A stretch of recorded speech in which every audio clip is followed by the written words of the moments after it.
We are a little gallery here. Just gonna have a quick look around.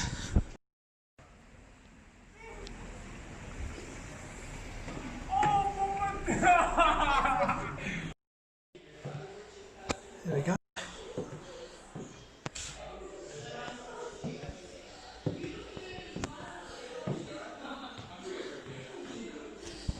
I think that's the most famous one, isn't it? One of his Andy Warhol.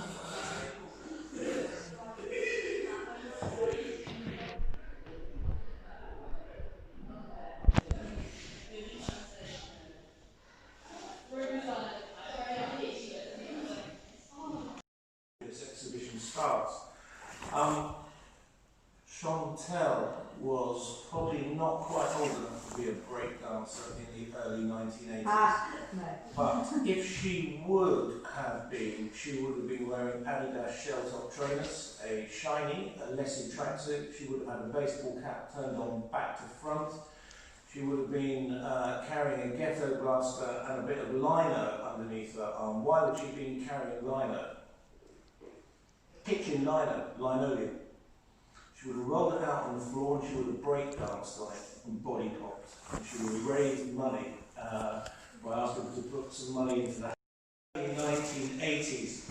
That's certainly what I was doing at the time. And that's where my interest in urban street art came from. It was a time in art history that really was relevant to New York. There had been a group of American artists called pop artists. You know the pop artists? You know, who's the biggest pop artist in America, do you think? Andy Warhol. And we've got some examples of his work there. And Warhol had been making work that was a reaction to what had gone before. This is very prevalent in Western art history. It's the kind of responsibility of the new up-and-coming generation to critique the work of their forefathers and to make work that's more interesting, they think, and more relevant to their time. What Warhol had done was to try and reject the great American abstract expressionist painters such as Jackson Pollock, Edward Frankenthaler, Sam Francis, Robert Motherwell, excuse me, who he felt were kind of hero artists, and he wanted to democratize the art world, and he wanted to make it accessible to everybody. And so he started to produce a very different type of aesthetic work. Why was it different, do you think, to what had gone before? Do you know? Do you know the abstract expressionist artists? Anyone? Jackson Pollock, drip paintings, very loose, and all of a sudden Warhol started to make work that was very graphic, and it was derived from kind of mainstream television and advertising, magazine advertising. And the Campbell soup tin is a very good example of that. And these were mass-produced and they were sold at a very affordable price. And it was a way of rejecting what had gone before. Now, this very graphic style was prevalent in pop art through the 70s and 80s, and it was really when Warhol met an upcoming group of young artists. Keith Haring was one. Have you heard of Keith Haring? No? Jean-Michel Basquiat is another. Who were essentially making urban street art, graffiti. They were spraying onto the subway trains in New York, they were spraying onto the side of buildings in Times Square, and it was a time of urban decay in New York City. The city was not able to pay its bills, there were large numbers of people unemployed, and the city was starting to look rather derelict, and the urban street artists went out and made their statement. In protest, it was an act of political activism, if you like, which is a theme that runs through contemporary street artwork today. But artists like Warhol, Basquiat and Haring were massive influences on the current urban street art trend that we enjoy today. So I painted that room blue. I wanted to make it feel like a museum in there, and that's because all those pieces in there are actually museum quality pieces. The portrait by Warhol is worth in excess of £1.2 million.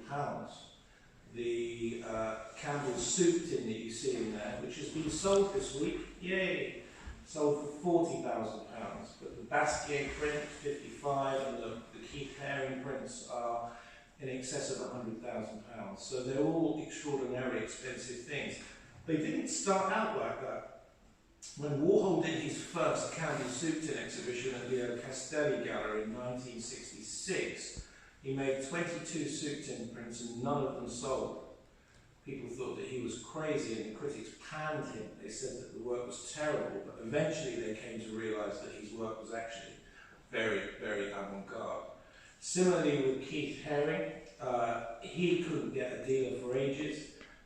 Tony Shafrazi eventually showed his work, but in the intervening years, whilst he was still spraying on subway trains, he made something called the Pop Shop on the Lower East Side in Manhattan, where he would make t-shirts and mugs and baseball caps and prints. And when those two big Keith Haring prints in that room were sold, they were originally sold for $18 and $12 each. So it shows you how much they've gone up in value since then. The reason that there's been such a big influence on generations of subsequent artists, and not just artists but musicians and fashion designers and filmmakers and photographers, is because they had a social justice kind of element to their work. It was transformative. Haring in particular gave a lot of the money that he made away to charitable causes. He raised hundreds of thousands of dollars for the AIDS charities in New York in the 1980s. Ultimately, he died of AIDS in 1989. But Basquiat, along with Haring, both gave a huge amount of money away to charities for deprived people in inner city New York. The same can also be said today of artists like Banksy and the Connor brothers. There's a wall full of Banksys on the end there. But the aesthetic connection is really one about pure graphics, because if you look at the graphic style of Warhol, you look at the graphic style of the Banksys there, you can see where the aesthetic origins lie from urban art in the 1980s through to current street art trends today. Stenciling, printing techniques, silkscreen printing techniques, all were originally propagated in the 80s in New York and are reused and rehashed today.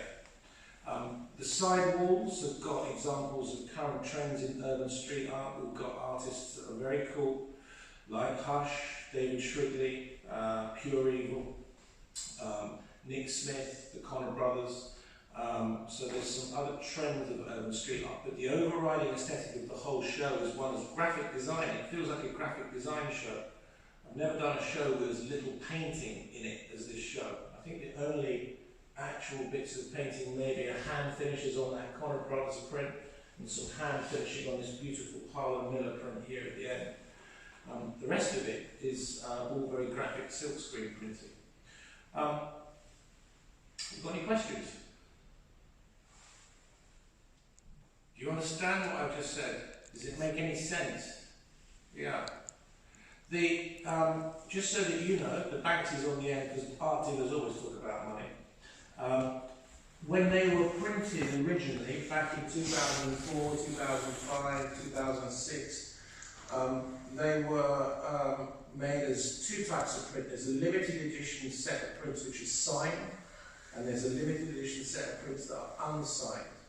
Now these would have been sold, the signed editions would have been sold for around about £1,000, £500 for the unsigned ones when they were first produced. And you would have to register and go online to Banksy's website, which is called Pest Control. And then, rather like buying a ticket for Glastonbury, you have to sit on the internet and wait, watch the counter come down, and eventually hit return as many times as you can to see if you can get a copy. They were highly sought after. They're mostly bought by teenagers who stuck them in their bedrooms.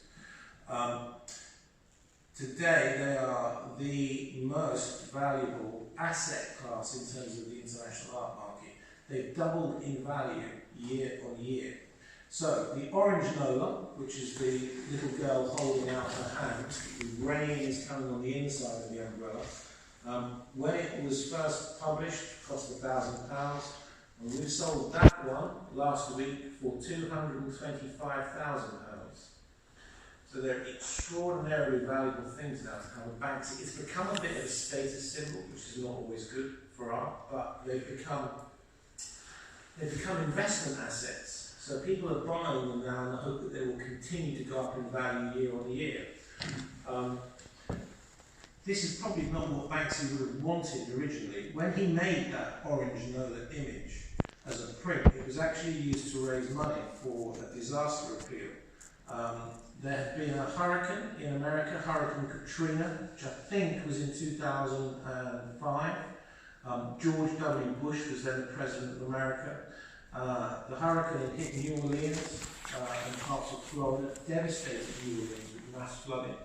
Hundreds and thousands of people are being left out of their homes. The American government wasn't really doing anything to support them.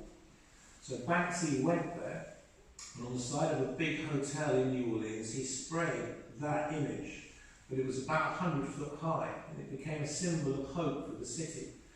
Obviously, the message contained within the image is that there's a little girl, and it's raining on the inside of the umbrella. So how unlucky can you get? Now, the image became famous. It embarrassed the American government into setting up a disaster relief fund. And when Banksy actually produced the prints, all the money generated from the sales were donated towards the disaster relief fund. So he has a kind of instrumental, social kind of justice element to all of the works that he makes, which is kind of why there's a connection with Haring and Basquiat, and to some extent Warhol as well. Connor brothers, similarly, there's that picture there called Normal is the Cruelest of All Insults.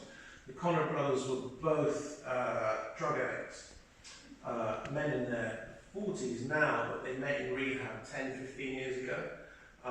They have subsequently supported each other through that period, and they don't take drugs or alcohol anymore. But a lot of the works that they make, although very contemporary, money is donated towards a mental health charity called Calm. So again, they did an auction last year at Bonhams in London. So about this time last year, leading up to Christmas, they raised £1.2 million, and they donated all that money to charity, to a mental health charity. So there's a kind of theme that runs through this exhibition of trying to use art as a means to raise money to help other sections less fortunate, perhaps, than ourselves in society. You got any questions? What work are you making at the moment? Anyone? What have they been doing today? Ceramics. Okay. That's different. Okay, is there anything else you want me to talk to them about? I don't know, have you got any questions? I think the task that I've set them is a little bit of investigation into sort of street art and its origins and some of the different techniques and processes that are used by street artists. Obviously this is within a gallery space, but I've also set them compare and contrast with actual out on the street techniques like yarn bombing and tagging and murals and things like that, so the different sort of, and it might be quite interesting to talk about, you know, how the artwork has come into the gallery, because it hasn't always been, its origins are very much I mean, it's an interesting question, because the origins of this kind of urban or street art probably start, you could plot it all the way back to prehistoric man. If you look at the way that the cave paintings of Lascaux in the south of France, where people would draw onto the side of the caves, that's probably the first example of where mankind wanted to kind of make a human expression directly onto a kind of natural surface. But then there's been examples all through history. If you look at the Roman period, ancient Rome, there would be people that would scratch graffiti onto the sides of the Colosseum in Rome. They would criticise the Roman Senate and the Emperor. They would criticise gladiators. They would also subdivide the city up using graffiti as a kind of like a turf war idea. The French, during the French Revolution, with the advent of the printing press, started to produce political posters that they would produce overnight and then plaster all over the city itself. So there's been a long kind of history of urban street art and political interventions in the public realm that date back hundreds, if not thousands of years. The way that these artists ultimately have ended up making work is within a gallery setting. So when they started out, they would have been spraying directly onto walls. They would have been looking to get some kind of public recognition for their ideas and for their artwork, but they wouldn't have had a commercial aspect to it. But Banksy in particular, with the production of his prints, all of which started out as a giant spray can graffiti burner on the side of a wall, then became an original unique piece of art on a canvas, and then a limited edition print, and then an unsigned edition sets of prints.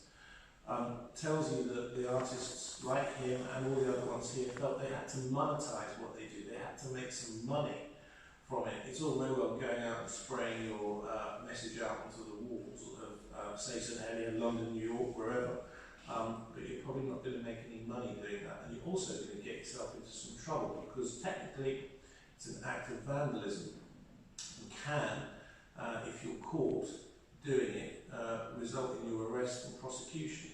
So it's not something that you really want to get caught doing. Which is why Banksy is anonymous, by the way, because the stuff he's done in the public domain, if he ever admitted to it and was ever prosecuted for it, that would reveal his identity, which in a way would kind of blow the bubble on his mystique, and part of the value and the attraction of the artworks that he's produced are around the idea that we don't actually know who he is. But the techniques deployed, spray paint, stencils, are often used on walls. Hand finishing with brushes is also used outside, but when it comes to making these kind of works, they're made on a silkscreen press or a printing press. Have you got one of those at college? Mm-hmm. Yeah, so you know how to use printing presses. So most of these works in here are very graphic by nature and have all been produced largely on a silkscreen print. The only ones that are not, I think, as I said, this one and this one, which have been hand finished. You can see where the artist has gone in after and laid up some paint over the surface of the print work to make it feel unique to some degree. But because of how well known and how expensive actually Banksy's artwork is, kind of people are saving this wall. You know, they're protecting the actual wall from anybody to think.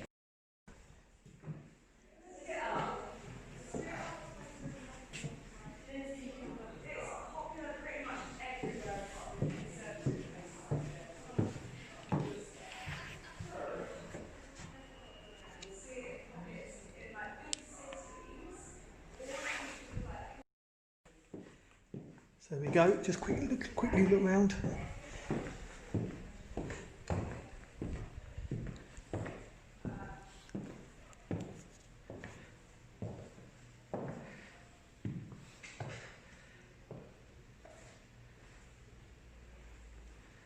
There's all the Banksy's been sold. There we go.